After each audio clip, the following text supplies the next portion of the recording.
¿Qué tal, amigos? Qué placer reencontrarnos de nuevo. Vamos a la 11ª temporada de Noche sin Tregua. Hace algunos meses no tenemos la oportunidad de intercambiar, pero ya estamos aquí de nuevo en Ticavisión y con la ilusión mayor de seguir hablando siempre, como lo hacemos en este programa, de política con P mayúscula. Para iniciar esta nueva jornada he invitado a un buen amigo, un abogado reconocido en nuestro país y con el quien he tomado en estos días, para los que siguen la política nacional, una decisión. Como bien ustedes saben, yo era miembro del Partido de Liberación Nacional y tomé la decisión de alejarme, pero la hice en forma conjunta con un buen amigo y de eso vamos a conversar el día de hoy, con Fernando Zamora Castellano.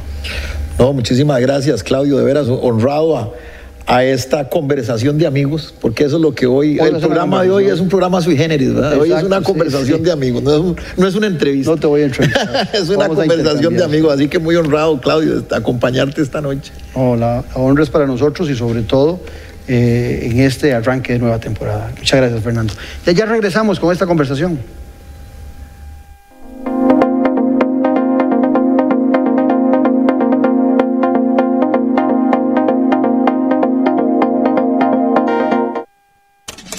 Los temas de la política, sociedad y economía de Costa Rica y el mundo.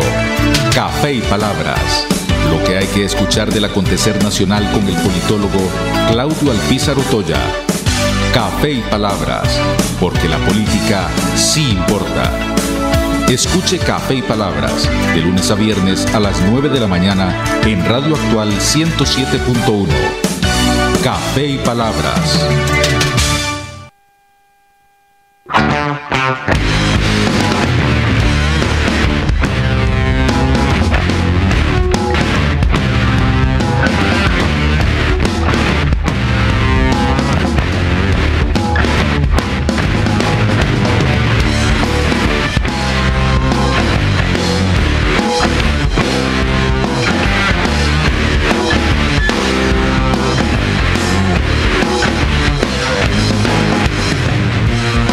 Il Cestino Gourmet y la Trattoria di Oggi son la combinación ideal para disfrutar de un excelente menú y poder llevarse a casa esos exquisitos ingredientes de la buena mesa italiana. En la ya tradicional Trattoria di Oggi te brindamos los sabores de Italia, acompañando excelentes vinos de la campiña europea.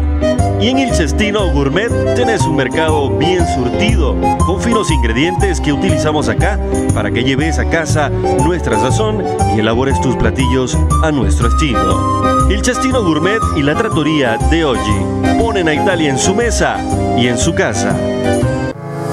Editorial Jade le invita a que adquiera ya el libro El Elefante, el liderazgo y la política con P mayúscula del politólogo Claudio Alpizar Otoya. Una lectura y manual del buen político. Un libro de consulta para quienes gustan de la política. Costo del libro 8.600 colones. Adquiéralo en la librería Internacional. Ahora también en la librería Universidad de Costa Rica.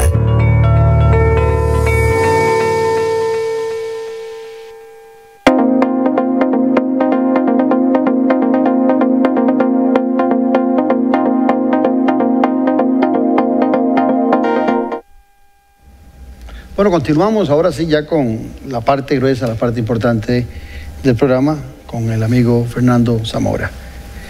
Fernando, la decisión que tomamos en esta semana no fue una decisión fácil, lo conversábamos en casa, donde yo te decía a vos que yo hacía días estaba por tomar esa decisión, nos tomamos un café, coincidimos en las concepciones que podían motivarnos a nosotros a alejarnos del Partido de Liberación, pero no fue fácil porque vos y yo somos producto de aquella época de liberación nacional muy concentrado en el desarrollo de la clase media costarricense para aquellos que veníamos de estratos humildes y eso es lo que a veces no comprenden algunos de lo que fue liberación que hoy no es. Exactamente. Te voy a contar la historia mía, la particular. Yo el otro año, Claudio, en el 2023, cumplía 40 años de militancia. Yo me acuerdo una tarde de verano, salimos del colegio, yo iba en el bus del colegio que lo llevaba uno a la casa, yo era un muchachillo de de ¿qué? 13, 14 años. Y recuerdo que yo, apasionado porque acababa de terminar de leer a Óscar Aguilar Bulgarelli su obra, que por cierto no sé si fue profesor tuyo porque vos sé que sos politólogo, la UCR. Yo tengo amistad, pero no tuve la suerte de tenerlo de profesor. Exacto. Bueno, yo me leí un libro de él como de 12, 13 años que se llamaba Los Hechos Políticos de 1948. Imagino que vos también, sí, claro, que sos hombre de lectura, lo has leído. Un libro casi que de culto para entender la historia del 48. Y a partir de ahí yo me decidí a hacerme liberacionista. Interesante. Sí, y entonces, chiquillo, un día iba en el colegio, las oficinas de la juventud del partido quedaban en lo que hoy es la Plaza de la Democracia, en unas casonas viejas, donde hoy está la Plaza de la Democracia, y me bajé. Ahí el bus pasaba cerca, y me bajé del bus y me fui a inscribir. Era una tarde de verano del año 83, recuerdo, porque me dieron el carnetcillo y bueno, yo me incorporé plenamente. O sea, yo no era simplemente un simpatizante, yo me metí de verdad, de lleno. Es más, llegué a ser presidente de la federación en representación, conmovido ayudado por todos los jóvenes del partido. Me puse a organizar los colegios y llegué a ser presidente de la Federación de Estudiantes de Segunda Enseñanza, o sea, la Federación Nacional de Estudiantes Secundarios, que hoy pasó a llamarse después FES, Federación de Estudiantes Secundarios, y creo que ya no existe. Pero era como decir la UCR, en esa época sí era muy viva, era como decir la UCR, o había nacido a raíz de las luchas de Alcoa, etcétera, etcétera. Entonces me incorporé plenamente y bueno, llegué a ocupar todos los cargos, Claudio, que se ocupan en el partido. Fui presidente distrital, tesorero de la juventud, fui escalando hasta llegar a ser secretario. Participaste por la presidencia de la juventud también. Peleé la presidencia de la juventud, todas las etapas, hasta llegar a ser dirigir el partido. Como secretario general del partido del 2015 al 2019, dirigimos el partido. 40 años cumplía el otro año. Vos sabes que la historia mía es diferente.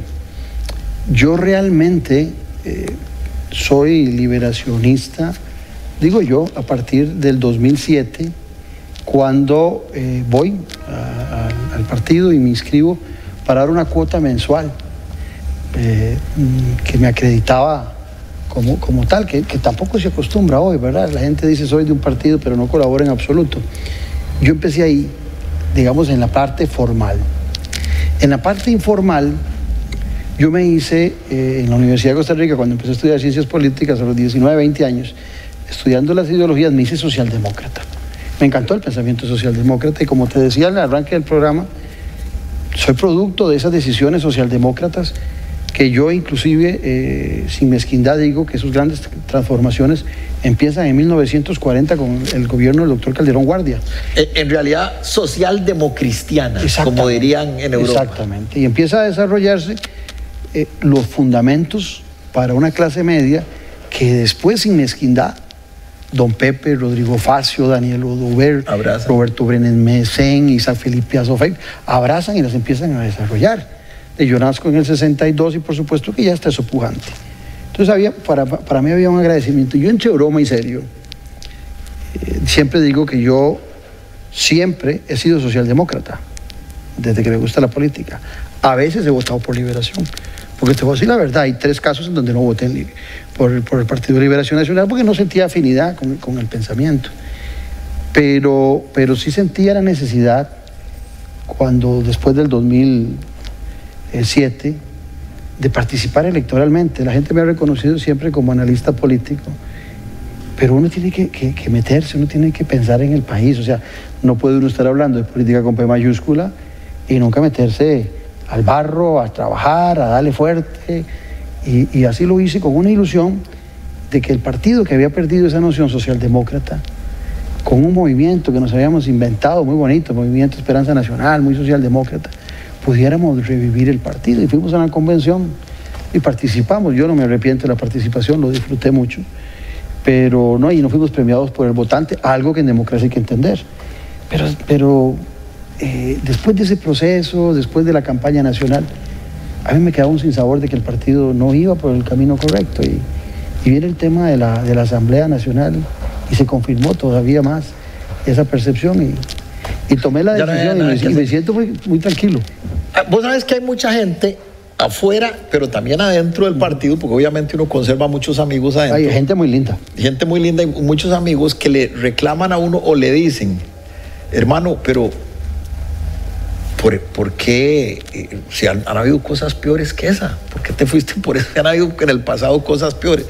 Y yo siempre les aclaro, digo, no, incluso ambos, vos y yo, en aquella entrevista que nos hizo Fernando Fernández, también se lo aclaramos. No, es que esa no es la única razón. O sea, esa fue... La gota que derramó lo dijimos en el vaso, video. en el video lo dijimos en el video. Esa fue la gota que derramó el vaso. Fue el detonante. El detonante. O sea, cuando nos referimos a un detonante es porque ya existía una bomba armada. Esa bomba simplemente fue la chispa que armó una bomba que ya estaba desarrollada. Entonces, yo venía, al igual que vos, acumulando una enorme frustración, un enorme descontento de ver lo que estaba pasando y que de alguna forma muchas cosas que uno intentaba se estrellaban contra una resistencia interna del partido a romper esas estructuras tan arraigadas que hay en Liberación, que son simplemente estructuras para defender intereses creados, ¿verdad? Entonces nosotros dábamos la lucha. Yo sé que por algo hice mi salida decidí hacer mi salida con vos, precisamente porque yo sé que vos también eras un luchador, un idealista, un Quijote frente a toda esa realidad que vivía el partido. Entonces se fue frustrando aquello, se fue acumulando aquella frustración. Cuando Laura se va, la expresidenta Chinchilla, Laura se va del partido, yo en realidad me parecía, y tuve un par de conversaciones con Laura, una por teléfono y otra en el Tribunal Supremo de Elecciones, que fuimos junto con Carlos Roversi, para dilucidar algunas dudas que teníamos sobre el tema de la salida del comité nuevo. Y yo le decía, pero Laura, en todo caso, ¿vos qué estás pensando, verdad? Cuando ya después de que fue imposible cambiar ese comité en ese momento, porque ella como que me insinuó, ¿verdad?, que ella estaba valorando la salida de alguna forma indignada de todo lo que estaba pasando. Y yo le decía, pero Laura, en todo caso, si no hay cambio ahora, en febrero va a haber cambio, y es la oportunidad de que se dé esa verdadera renovación de la que vos estás reclamando, y que toda esta gente se vaya, porque recordá que ella reclamaba la renovación y que se retiraran, digamos, de mover los hilos del poder, tanto los ex candidatos como los expresidentes. Bueno, la cuestión es que, bueno, ya todos sabemos lo que sucedió. Laura no aceptó y se renunció al partido. Eso provocó que se adelantara el cambio, y yo, bueno, tanto yo como vos dijimos, perfecto, este es el momento en que el partido puede hacer, como vos dijiste, ese punto de inflexión, ese cambio de timón para que las cosas mejorasen. Bueno, sucedió lo que sucedió, que fue de alguna forma, Claudio, y creo que es buena la gota que derramó el vaso. Esa frase creo que es fundamental, porque algunos podrían pensar que en la Asamblea están los únicos eventos por los cuales uno se aleja de Liberación Nacional. Vos decías algo sobre la gente, y yo la reafirmaba, de que a lo interno del partido uno deja amigos, y hay gente muy linda, gente muy honrada y muy honesta, pero hay un grupo que le hace daño a Liberación, y ese grupo no son los 4 o 5 nombres que dio doña Laura. Esos son como los visibles. Exacto, pero esos visibles a su vez tienen hilos conductuales con estructuras muy arraigadas en los cantones, muy poderosas, y que se resisten a ese cambio, y que se alían con todos estos grupos poderosos de arriba también, y que hacen prácticamente imposible el cambio. Ahora, Fernando, se me ocurre preguntarte en esta conversación, cuando vos fuiste secretario de Liberación saca una muy buena cantidad de alcaldes, pero eso poco le ha servido a Liberación para llegar al Ejecutivo. ¿Qué sé yo? Johnny Araya pierde y tiene 57 alcaldías, Antonio Álvarez pierde y tiene 50, José María Figueres pierde y tiene casi 50, y los que ganan, recuerdo, Luis Guillermo Solís tenía 5 alcaldías, Carlos Alvarado tenía 7, Rodrigo Chávez, presidente actual, no tenía ninguna alcaldía. Esas estructuras, yo siempre he dicho que Liberación se alcalderizó. O sea, como que Liberación se volvió un partido muy atractivo para llegar a dirigir las alcaldías, hoy 84, en todo el país. Y que eso hizo que muchos, poco les importara la preparación, la educación. Liberación era un partido formal, conocido y reconocido en América Latina como tal. ¿Cuánto le costó a la Unidad Social Cristiana llegar a los años 81, 82 a ser un verdadero partido político? Y muchos de los partidos que aparecían nuevos, recuerdo el de González Martén, recuerdo el de Rodrigo Carazo, se preocupaban por ser partidos realmente bien formados desde el punto de vista ideológico y de sus estructuras. Pero al perder Liberación, todo eso también cae en la trampa de estos partidos franquicia que aparecen constantemente, donde se alejan del pensamiento. Un día de estos que conversábamos, yo te decía que hoy por hoy Liberación, igual que otros partidos, pero especialmente Liberación, es una premisa diferente a la de Descartes. ¿Te acuerdas que Descartes decía, pienso luego existo? Ahora no, ahora los partidos políticos existen y después si ganan, piensan. Si ganan, piensan. Si ganan, piensan. Si no, ¿para qué vamos a pensar, verdad?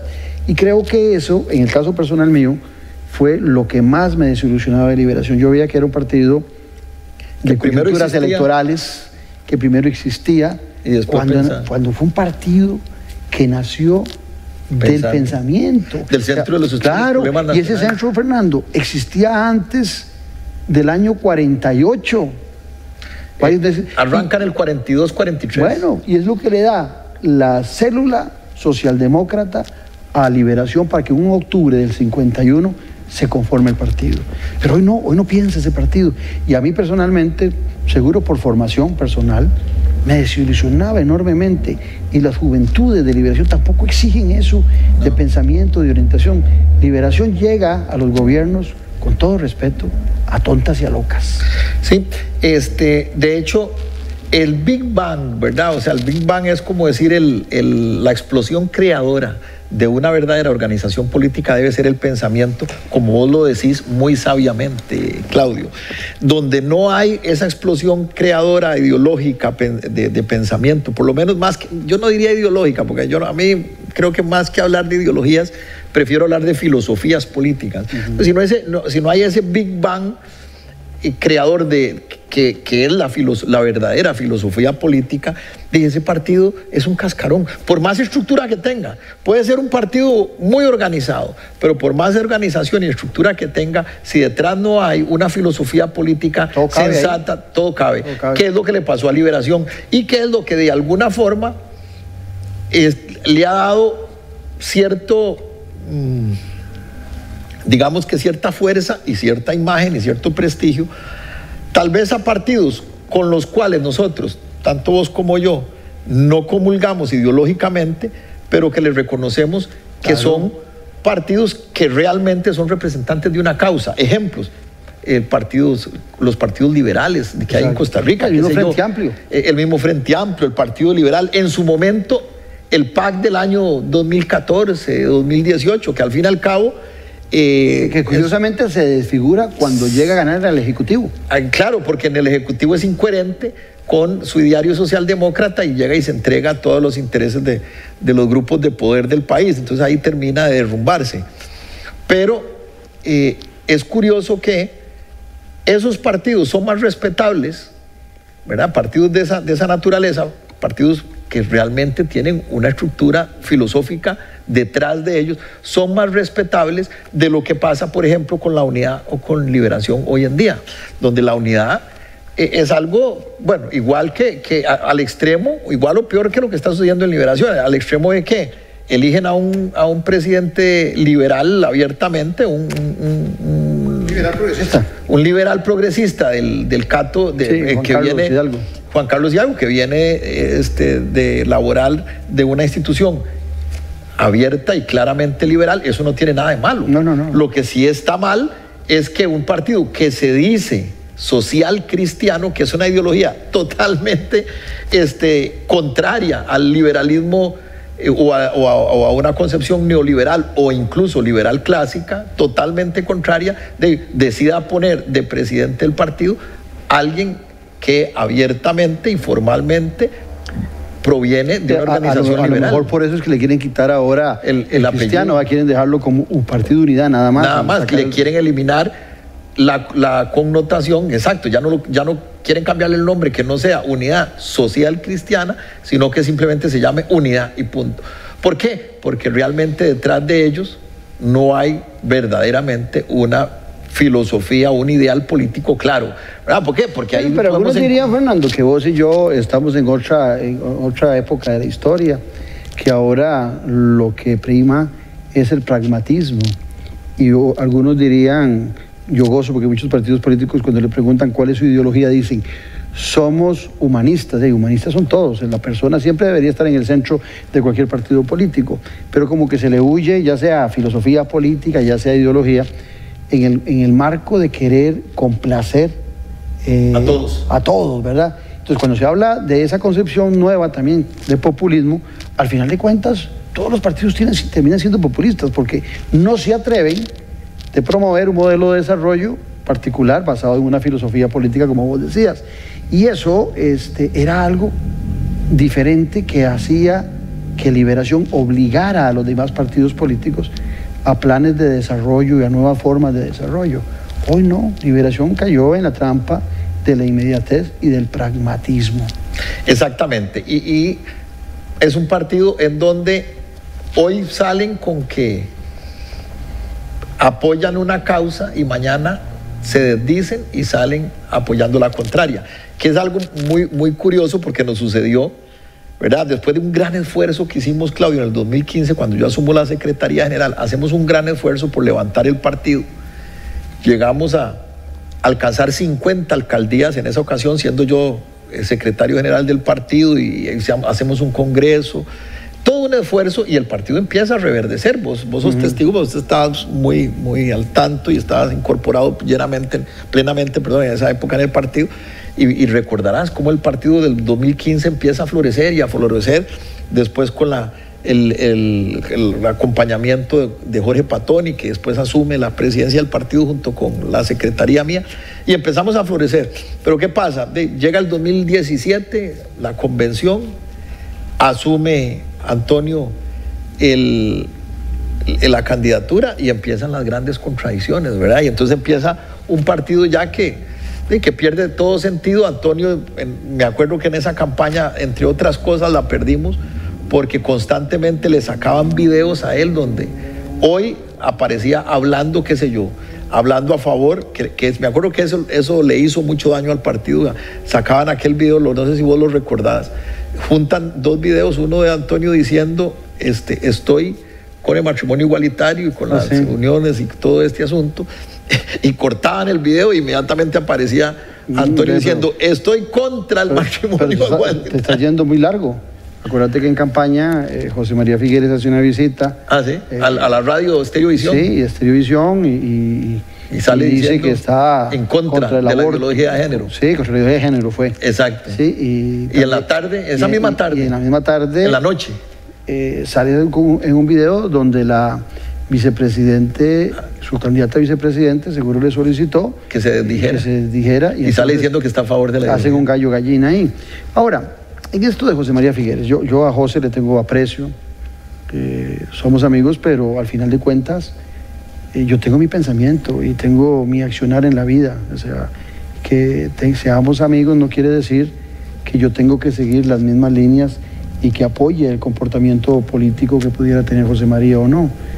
Lo acompañé en campaña porque, Fernando, yo tenía la obligación de acompañarlo. Primero, vos habías firmado, además... Hay un documento, sí. Donde todos, un poco para que la gente entienda, todos los precandidatos que participan en una convención están obligados a firmar un documento en el cual declaran bajo fe de juramento, que ahí está implicado el honor, de que si pierden esa convención apoyan al candidato ganador. Y ese era, esa era el zapato en el que vos te encontrabas. No, ese era, y además de eso, si vas a un partido político y participas en una convención, usar la tarima de ese partido político, lo que te queda es apoyar al ganador, punto. O sea, Algunos hicieron lo que hizo Rolando Araya, que fue irse del partido nuevamente.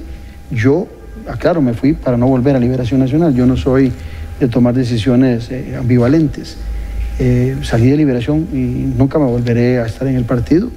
Pero lo que sí me llamaba la atención era que cuando entramos a campaña, por supuesto que tenía que apoyar a José María. Y te voy a ser sincero, creo que el Partido de Liberación, con todos sus defectos, tenía una oportunidad buena de haber hecho un buen gabinete que tiene gente muy buena, como hay alguna gente que es criticable, un presidente con esa claridad de la molestia que tiene el ciudadano sobre algunos actores políticos en Liberación podía nutrirse de buenos elementos y hacer un buen gabinete, que no es lo que estamos viendo hoy en día con el presidente actual.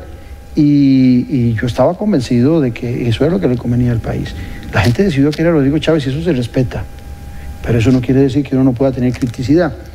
Pero mi fundamento del apoyo a José María estaba sustentado no solamente en la participación en esa convención, sino también en la creencia de que el partido, con todos sus defectos, podía tener un punto de inflexión si llegaba al Ejecutivo. Porque te voy a decir algo, Fernando, yo no creo que Liberación vuelva a ganar el aprecio ciudadano desde la Asamblea Legislativa. Puede tener 19, 17, 20, todo lo que quiera tener.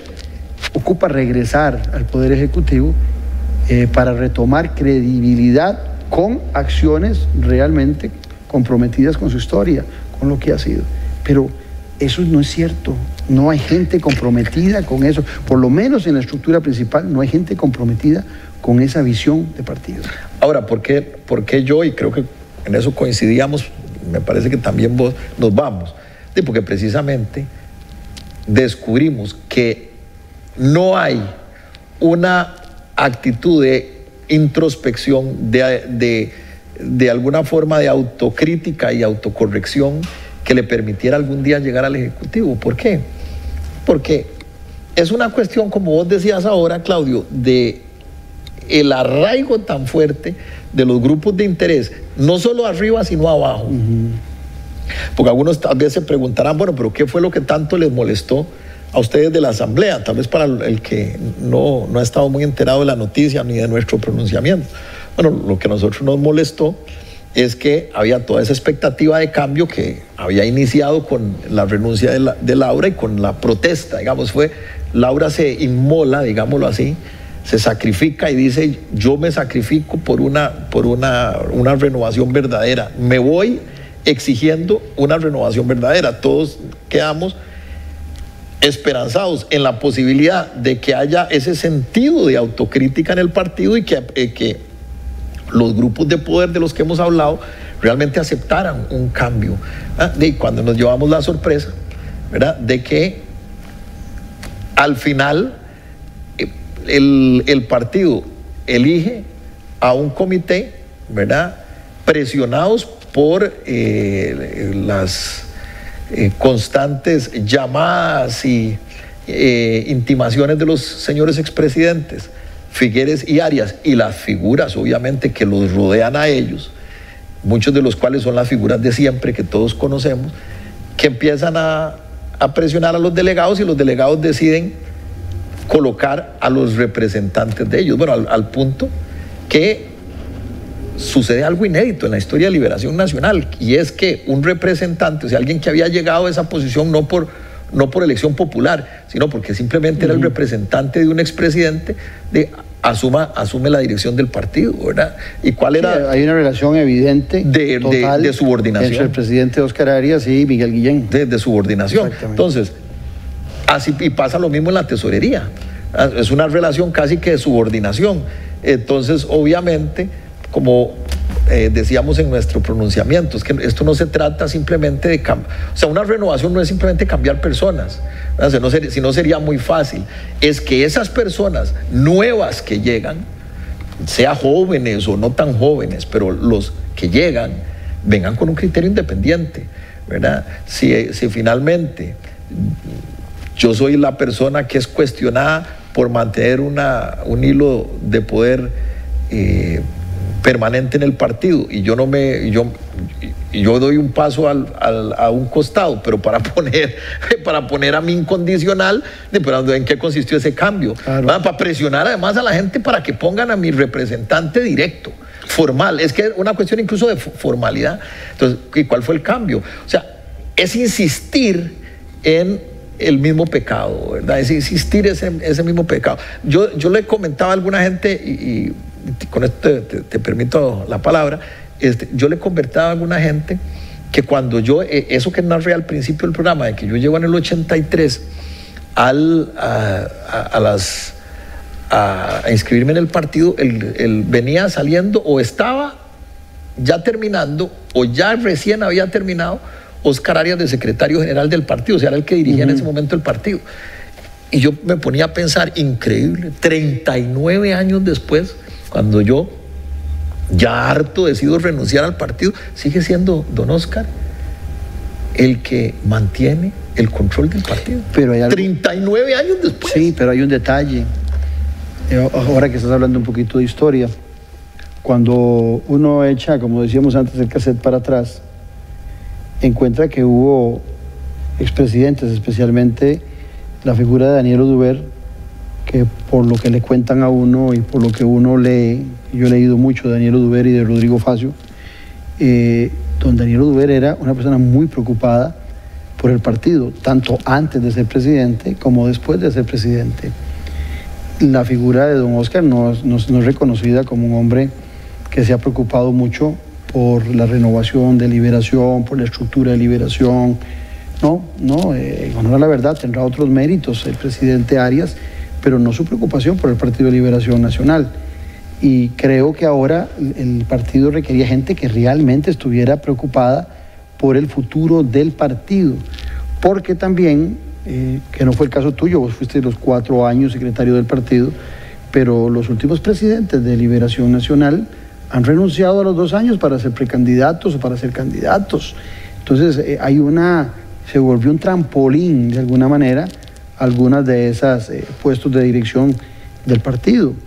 Y lo peor de todo, que estoy seguro que es el caso tuyo porque te conozco, que personas como nosotros que nunca hemos estado, bueno, yo personalmente nunca hemos federado de cargos políticos, o sea que no estamos en política, como dice el dicho, por ver qué sacamos. No, somos trabajadores independientes de profesiones liberales. Profesiones. Yo tengo años de tener mi programa de política en televisión y tengo el de radio y hago otras actividades. Y yo no ocupo estar, inclusive para hablar de política no ocupo tener un puesto político, lo hago desde mis programas. Y esa concepción diferente de lo que tenemos nosotros, de lo que debe ser la disciplina política, creo que se ha perdido.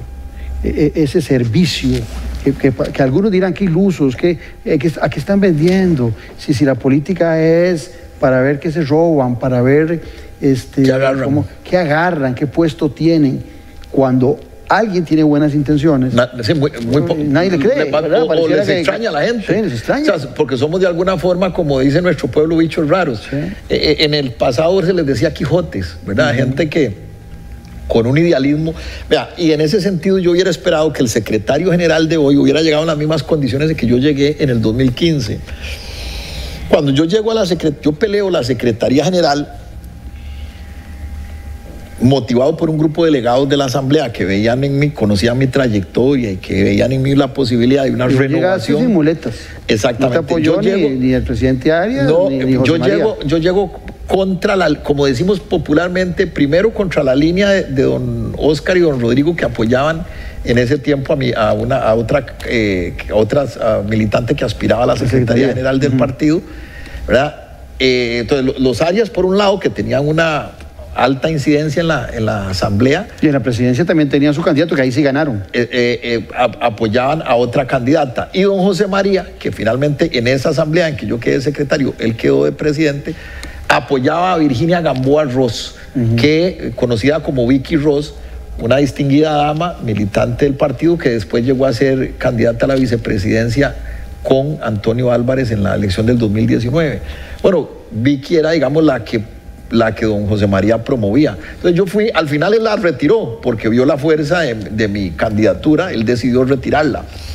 Pero inicialmente ellos tenían sus candidatas y yo entro a pelear la secretaría, digamos, contra corriente, contra toda posibilidad, ¿verdad? Eso es, yo creo que eso es lo ideal, ¿verdad? Eso es un liderazgo. ¿Por qué? Porque eso me garantizaba, y así cuando yo llego, independencia de criterio, ¿verdad? Y lo que es indispensable para una buena gestión. En este libro que se promociona aquí en el programa que escribí recientemente, del elefante, liderazgo y la política con P mayúscula, ahora que hablas de liderazgo, yo hago una referencia a las características del elefante, con las buenas características que debe tener un líder político. Y una es que el elefante, el que guía a la manada, a cierta edad, solo, sin que nadie le diga, se hace a un lado.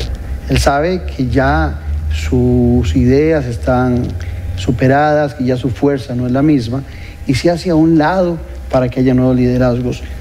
No se comportan como elefantes muchos políticos, y no solamente en Liberación, sino en otros partidos donde siguen permanentemente intentando dirigir los hilos de un partido político y le hacen un daño terrible. Podría ser que se hagan y se vuelvan un grupo paralelo donde estén con su sabiduría y su conocimiento orientando, pero no, esa no es la función.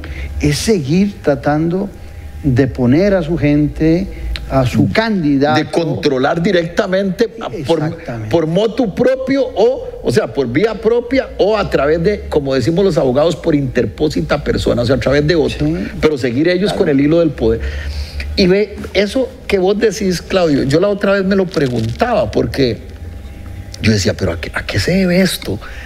Y yo creo que eso tiene que ver, bueno, aparte de obviamente los intereses que se protegen en la política, muchos de estos hombres no es simplemente por una cuestión, o sea, ellos necesitan mantener el control de los hilos del poder, porque detrás de ese control, pues obviamente hay intereses importantes que se están protegiendo. Pero además yo creo que casi que es hasta algo que es propio de la naturaleza humana a veces, aunque es una baja pasión, pero que es la codicia, ¿verdad? Uno a veces se pregunta, mucha gente, eso es un decir muy popular cuando dicen, pero ¿por qué quiere con tanta plata y quiere más y más y más dinero? Eso es un decir muy o ya tuvo poder, ya hizo lo que necesitaba. Muy propio de que usted oye en la gente preguntarse eso. Bueno, igual sucede con el poder, Claudio. Así como sucede con ese fenómeno de cierta gente que tiene dinero pero quiere más y más y más. Bueno, igual sucede con el poder. Pero ya ese hombre tuvo tanto poder, o tiene poder, ha gobernado varias veces, pero ¿qué es? ¿Verdad? Es como una vocación, digamos, de una pasión que de alguna forma es, si se quiere utilizar el término, codiciosa, ¿verdad? Porque ya no es ambición, ya es codicia, ¿verdad? Que es como una debilidad del alma. Y tanto así que los dos expresidentes que apoyan al secretario electo en los últimos años pues han intentado 2 o 3 veces, uno con más éxito que el otro, volver a ser presidente de la República desde la reelección. O sea, tenemos claro que don Oscar fue 2 veces e intentó una tercera que se le cebó o se hizo a un lado, y tenemos a José María, que también lo ha intentado después de haber sido presidente en 2 ocasiones. Aquí la gran pregunta es la tentación que ellos tienen de seguir ejerciendo poder, que no dan espacios para que sean otras figuras las que puedan llegar a la presidencia de la República, o es también que el liberacionista, el más apegado a Liberación Nacional, también se niega al cambio. Las dos cosas. Y casi que te voy a decir una cosa, son las 2 cosas, pero más aún lo segundo. Hay como yo le decía... No hay una sana rebeldía. Yo le decía, no hay una, es exacto. Yo le decía a Jesús Alvarado, un periodista de Limón, que me preguntaba, que conversaba conmigo del tema, yo le decía que es algo parecido, que creo que te lo he oído, no sé si a vos o a Fernando Fernández decirlo, es como una suerte de síndrome de Estocolmo. Fernando fue. Fernando, sí, que el síndrome de Estocolmo es un fenómeno psicológico que analizan los psicólogos, que dicen de la gente que se enamora del captor, exactamente. Entonces, de alguna forma, yo creo que esa rebeldía que nosotros vemos en el resto del pueblo costarricense, no lo vimos nunca en Liberación Nacional, y que fue una rebeldía que hace 40 años la tuvo el liberacionismo, el pueblo liberacionista la tuvo en el 83, hace más de 40, en el 84, perdón, hace más de 40 años, o hace casi 40 años, en la convención entre don Óscar y don Carlos Manuel Castillo. Sí. Recordemos que en la convención del 84... Pero don Óscar hoy se comporta como se comportaban aquellos exactamente. Entonces, Óscar entra, dice que sin muletas ni padrinos, y da la lucha y vence, rompiendo pero de alguna forma, porque él pudo hacerlo, porque las bases del partido reaccionaron positivamente al cambio. O sea, las bases del partido tuvieron una actitud rebelde, digámoslo así como vos lo estás diciendo. Lo que está pasando hoy es que de alguna forma, Claudio, esa codicia política ha sido también alimentada por una negación del mismo liberacionista a una verdadera renovación partidaria, y lo vimos en la convención. De alguna forma, precandidatos como tu caso, bueno, que prácticamente yo creo que tal vez tu caso era el único candidato que verdaderamente representaba una renovación, y no tuvo respuesta por parte del liberacionismo. Y bueno, en el caso mío, que también yo intenté la precandidatura, aunque al final no la... y la gente se podría preguntar en eso, ¿por qué después? Porque exacto, en el caso mío, yo al finalmente debo desistir de la posibilidad de la precandidatura, porque a lo interno de todas esas estructuras, que son las que al fin y al cabo influían en la convención, definitivamente era claro que se habían decantado por José María, no solo las estructuras que eran las que determinaban la convención, sino incluso en las encuestas. Era claro que, según las encuestas... Pero es lo que estás diciendo. José María era el que el liberacionismo estaba de alguna forma apoyando. O sea, no había una resistencia hacia figuras como este servidor o como vos, que éramos, digamos, las figuras, o sea, nosotros éramos las figuras disruptivas a lo interno del partido, pero la gente no quería, la gente liberacionista, porque el pueblo no liberacionista ve que al final se decantó por una figura como Rodrigo Chávez, totalmente disruptiva. Sí. Pero a lo interno de Liberación Nacional, la gente, o sea, el liberacionismo no quería figuras disruptivas. Pero es que interesante lo que Perdona, y con esto cierro esta parte. Al punto que no quería figuras disruptivas, que las dos figuras que quedaron en primero y segundo lugar en esa convención fueron las figuras de toda la vida. Uno que ya había sido presidente y otro que ya había sido candidato. Sí, exactamente. O sea, y que había sido de todo, ministro. Pero es una figura viejísima del partido. Lo que estás diciendo, porque cuando uno revisa cómo le cuesta a Liberación ser disruptivo, Liberación es derrotado las 3 veces consecutivas por 3 desconocidos. Y el último fuera del país por 35 años, el actual presidente. Entonces Liberación es derrotado por figuras que no conoce, pero cuando va a esas competencias, insiste en figuras ya conocidas. Se llame Johnny Araya, se llame Antonio Álvarez, se llame José María Figueres. O sea, el liberacionismo insiste en la misma fórmula, a pesar de que la fórmula contraria que se ha presentado tanto en el PAC como en el Partido Progreso Social Democrático le demuestra que la fórmula que está funcionando es de esos que tienen menos reconocimientos, pero que llegan con una hoja de vida limpia, transparente, y pasan a ejercer el poder, como fue en el caso de Luis Guillermo, el caso de Carlos Alvarado, el caso del presidente Rodrigo Chávez. O sea, a Liberación le cuesta mucho también, porque en Liberación también existe la percepción de que se es liberacionista. Te lo digo porque yo lo viví.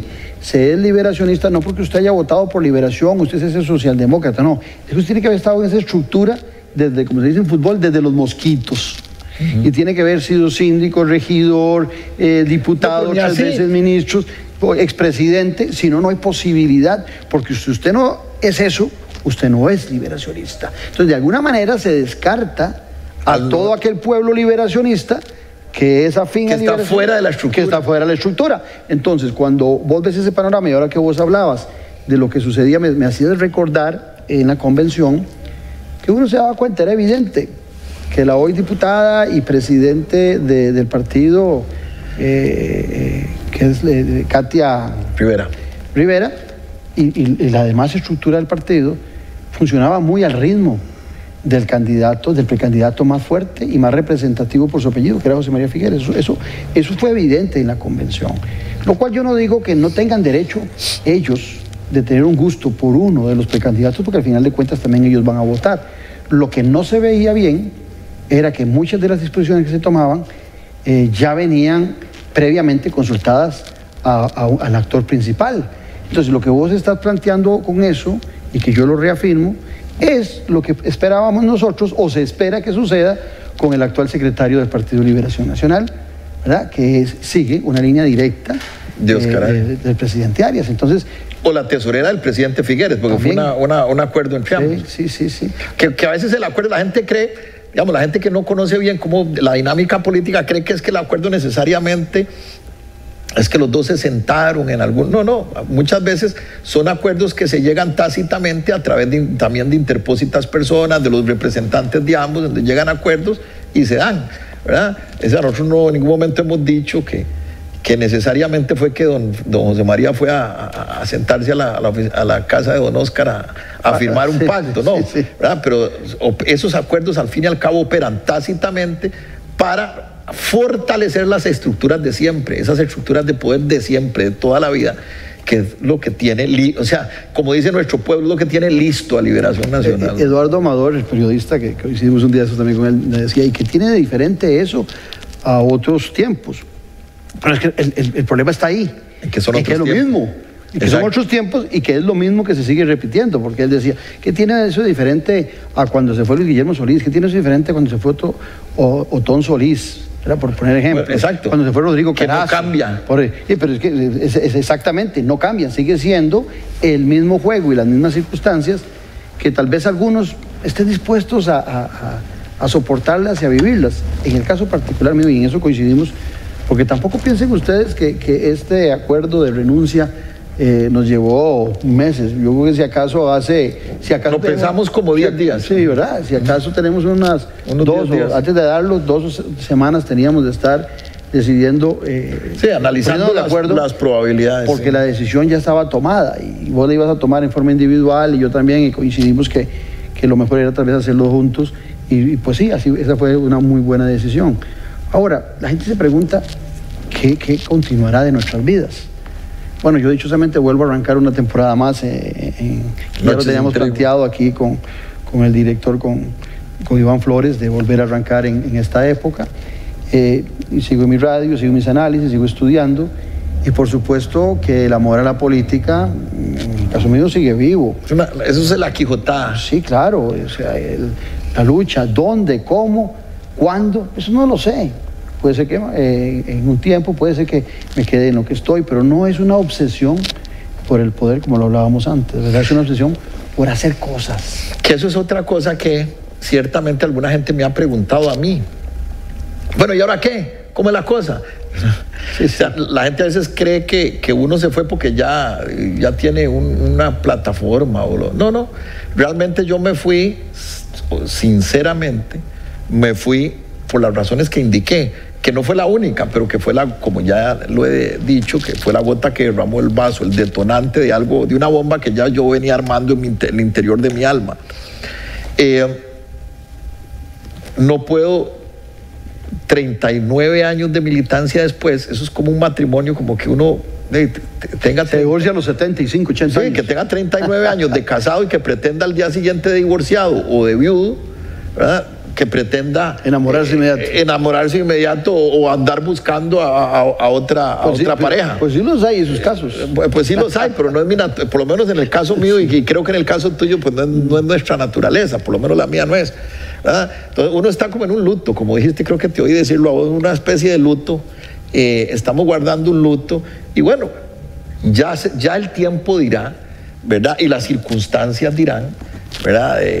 Nosotros dichosamente, tanto vos como yo, no dependemos de la actividad, nunca hemos dependido de la actividad política. Lo nuestro, como dijimos en el pronunciamiento, en el video de salida, lo nuestro ha sido cívica e intelectualidad, o sea, una lucha cívica e intelectual estrictamente, y por lo tanto yo no estoy, al igual que lo sé que tampoco vos, no estamos afanados ni buscando qué otra bandera, ni mucho menos. Allá las circunstancias tampoco, yo creo que tampoco uno debe ser de los que dicen de esta agua no beberé, ¿verdad? Decir, no, yo ya no volveré a intentar una quijotada política, porque de alguna forma también es renunciar al ideal. Y yo creo que un luchador, un Quijote, como creo que debe ser toda gran vida, no puede renunciar a sus ideales, ¿verdad? Pero de alguna forma creo que en el caso mío, y no dudo que en el tuyo también, pues Dios irá señalando el camino en su momento. Sí, porque son decisiones que uno toma muy en privado, de verdad. Vos y yo la compartimos, pero muy en privado, con la influencia de la familia, que igual lo comentábamos un día estos en el almuerzo, igual que me pasa a mí en tu familia, los únicos locos y enamorados de la política somos vos y yo. Mi esposa y mis hijas no necesitan que su papá esté metido en política, ni es una cosa que les apasione, más bien a veces les molesta el nivel en que se da la discusión política y el golpe bajo que se da en los que creen que la política es eso, entonces más bien les molesta. Entonces es una decisión que, repito, fue muy meditada, pero que coincidimos en cuestión de 15 días y tomamos esa decisión, pero totalmente de acuerdo con vos, ¿verdad? Los espacios políticos continúan ahí y desde cualquier otra trinchera uno le puede aportar al país, desde aquí mismo, desde este escenario, y tratar de seguir con un país mejor. Yo por lo menos no pienso dejar de ser crítico, así como lo fui con gobiernos de Liberación, con gobiernos del PAC. Cuando vea cosas que no me gustan del gobierno de Rodrigo Chávez, igual lo voy a decir, igual voy a seguir funcionando, porque esa es mi naturaleza como analista. Claro, pensar que es lo que hemos reclamado, que no sucede en Liberación Nacional, liderazgos que piensen con independencia de criterio. Esto es fundamental en la actividad política. Un político que no tenga independencia de criterio no es un político, como diría Claudio Alpizar, con P mayúscula, ¿verdad? Y eso es fundamental. Hay una frase de Winston Churchill que yo repetí mucho en algunos escenarios en convención, que decía don Winston Churchill que alguna gente se queda en un partido político, para quedarse en un partido político cambia de su pensamiento ideológico y de sus valores, porque el partido cambió. Y otros prefieren irse para no cambiar sus valores y sus principios. Yo creo que nosotros estamos en ese segundo escenario. Yo no dejo de ser socialdemócrata. El que dejó de ser socialdemócrata fue Liberación Nacional y muchos de los que están ahí. Yo seguiré siendo socialdemócrata y exactamente para no tener que cambiar valores y principios es que me hice a un lado. Sí, hablaba yo nuevamente, te decía que esta conversación que tuve con el periodista limonense Jesús Alvarado, le decía yo, él me preguntaba, me decía, mira, pero ¿cómo ves el tema de la vigencia de Liberación? Y yo le decía, mire, en realidad esto bueno, Liberación, que también es un elemento por el cual, digamos, que influye en tomar mi decisión, y Liberación da todas las muestras de haber cumplido ya su rol histórico, ¿verdad? Como le pasó en su momento a la Unidad, cumplió su rol histórico y ahora pues es un vehículo ahí para nombrar diputados, que yo creo que en ese rol está Liberación en este momento. Cumplió su rol histórico. Y si vos no lo analizás, Claudio, más vos que sos, esa es tu expertise, como dicen ahora, tu conocimiento, que es el de la ciencia política. Si vos analizás el promedio de vida de los partidos políticos, al igual que las personas, tienen un promedio de vida. Sabemos que, por ejemplo, en Costa Rica los seres humanos estamos cerca, bueno, dicen que la pandemia bajó un poquito, pero estamos entre más de 76, por ahí, 76, 77. Bueno, los partidos políticos tienen un promedio de vida de 70 años. Y si vos analizás, Liberación va por 71. El año pasado, no, va para 71 en octubre. El año pasado cumplió los 70. Este año cumplió el 71. Históricamente ese es el promedio de vida de los partidos políticos. Normalmente los partidos políticos casi todos mueren a los 70 años. El Partido Comunista de la Unión Soviética, recordate, nace con la Revolución de Octubre, que por cierto la Revolución de Octubre no fue en octubre, pero nace en 1917, 18, por esas épocas, y muere en el 89 con la caída de la cortina de hierro.